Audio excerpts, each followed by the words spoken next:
আর কি যে আওয়ামী লীগের ঐতিহাসিক বাস্তবতাটা কি দেখেন, আওয়ামী লীগ প্রতিষ্ঠাতা সভাপতিকে মাওলানা ভাসানী, যিনি 49 সালের 23শে জুন এই দল প্রতিষ্ঠা করলেন, শেখ মুজিব সেই কমিটিতে জয়েন্ট সেক্রেটারি ছিল।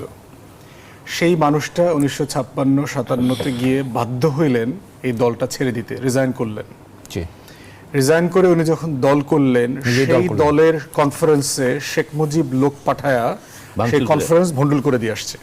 আওয়ামী লীগের প্রথম সভাপতি, আওয়ামী লীগের দ্বিতীয় সভাপতি মাওলানা আব্দুর রশিদ তর্কবাগীশ, তিনি এই দল ছাড়লেন। ছাড়ার পরে গণ আজাদি লীগ করলেন এবং দুজনে কিন্তু আলেম, দেওবন্দের আলেম, এবং দুজনই ব্রিটিশ বিরোধী আন্দোলনে খুব অ্যাক্টিভ রোল প্লে করেছেন।